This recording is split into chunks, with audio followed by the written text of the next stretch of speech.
On all of your studies, was there ever cases where you found that contamination was coming as a result of sewer pipes as opposed to septic? That has been a problem in Key West. I'm very familiar with that problem.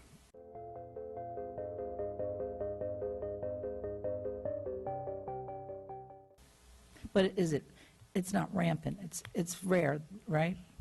Well, that's something I really haven't studied in detail. Something I really haven't studied. Something I really haven't studied.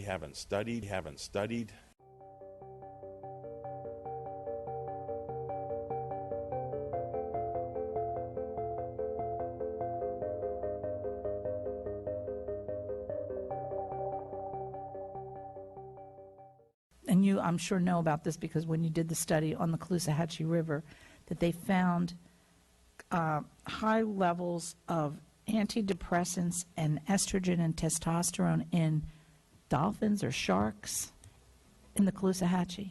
I remember seeing a report like that. Yes. Yeah. Wow. Yeah.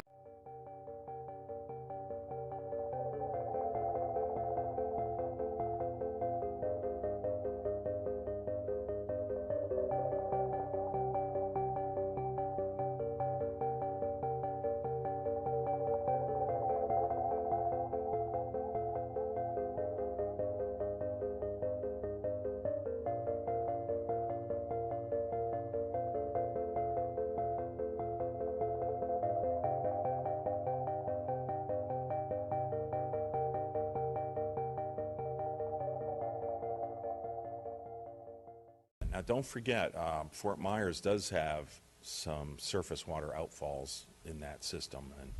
And I just read another report last week that the mayor at Cape Coral was pressuring them to get those outfalls out of their estuary.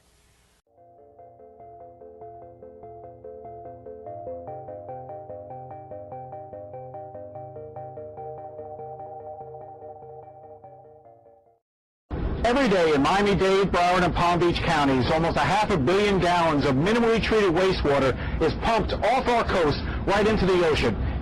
And here's what the pipe looks like about 100 feet down. The sewage coming out of these pipes comes from homes and businesses, even hospitals. It is treated at sewage plants before being pumped out to sea.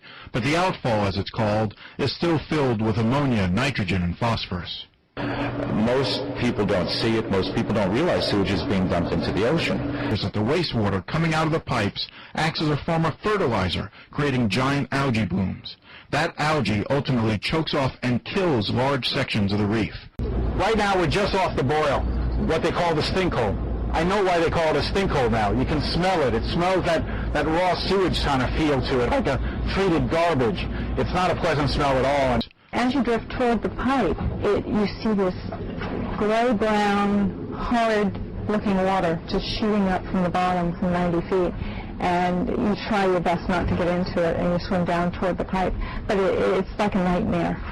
You go from crystal clear, aqua blue water to this horrid brown murk. Miami-Dade Mayor Carlos Alvarez argued that there is not enough scientific evidence to compel closing the pipes. So that's one immediate source, right? The surface water outfalls. On all of your studies, was there ever cases where you found that contamination was coming as a result of sewer pipes as opposed to septic? That has been a problem in Key West. I'm very familiar with that problem. What happened in the 90s in Key West, we had a lot of fresh water released south, actually. They were experimenting with moving water south back in the water district.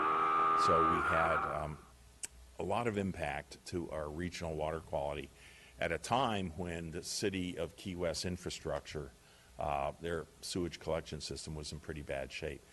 We had our beaches were shut down all around Key West in the late 90s due to that problem. And nutrients were coming with it as well. But this was raw sewage, right, leaking out of their collection system. So undoubtedly, aging infrastructure is an issue as well in many of these communities. And I think we're seeing some of that on the Indian River Lagoon in the Cocoa Beach area with very, very old collection systems that probably need to be upgraded.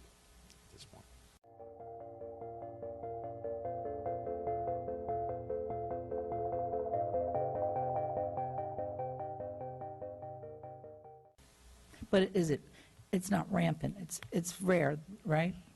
Well, that's something I really haven't studied in detail, but I do think it's something that does need to be looked at. Certainly in the Indian River Lagoon, that's something I do talk about, particularly in these old urban areas that put sewers in, back in the 50s. And I understand some of the material that they used is is not what we would use today. Thank you. Yeah.